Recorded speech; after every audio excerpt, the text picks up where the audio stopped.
I'm here on the main street of Putaruru. Now 70% of the country's bottled water comes from this region alone, and there's pumps like this around and anyone can come up and fill the bottles for free. The thing is though, this is the exact same water as Coca-Cola Amatil and a few other companies use. I was across at the dairy before, I bought a bottle for $3.50 and then I came and filled up my own bottle from home and it's exactly the same water. Now the South Waikato District Council says its hands are tied here. It doesn't own the water, so it can't sell it. It does charge a service fee, though, to Coca-Cola Amatil. It's about $1. It's $1 per cubic metre, which works out to 10 litres for 1 cent. Now, we spoke to the council's chief executive, Craig Hobbs, about this, and this is what he had to say. We're recovering around about $180,000 a year from all the bottlers in our district, and as I say, that's the same contribution that everyone else makes at pro rata to infrastructure, to keeping the water clean and fresh, and also putting money into our asset reserves so that when we do have to renew or replace water supply infrastructure, that we have that money available. So, John, we also asked what would happen if the council were to charge, say, just 1 cent a litre to some of those companies. Look, it's huge. I mean, at the end of the day, we are a small rural district. We've got high deprivation levels in some parts of the district. People are on fixed incomes and they struggle to pay their rates. It's a reality.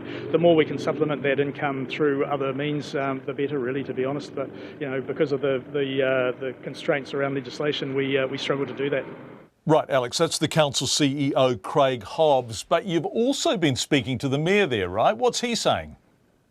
Yes, I spoke with the Mayor, Neil Sinclair, as well. Him and the chief executive both say the water stuff here has created jobs, and that's a good thing. Although Neil Sinclair did say it is a confusing issue. It's absolutely confusing. But think of my concrete factory here. My concrete factory here uses a heck of a lot of water to make concrete. They put their water into concrete and then sell it to Fonterra to build a great big factory. My coffee shop puts the water into a cup and then sells it at $5. Look, water is a commodity that's being used.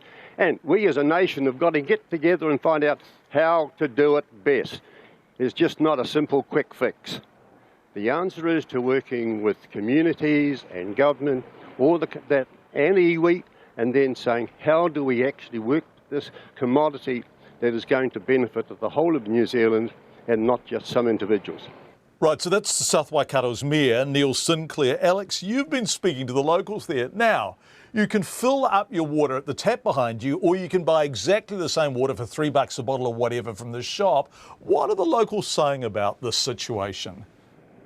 Well, about this, as you say, I've been wandering up and down the main street here and I spoke to a few people. Basically what they're saying is when they heard that the big companies weren't paying anything, they said they probably should.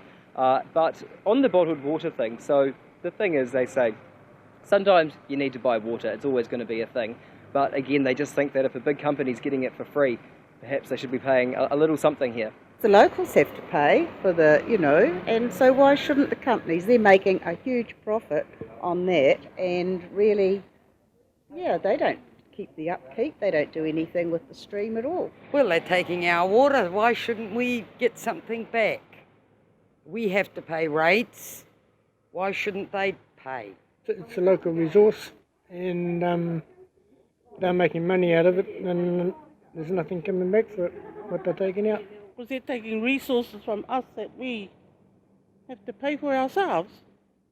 Come on.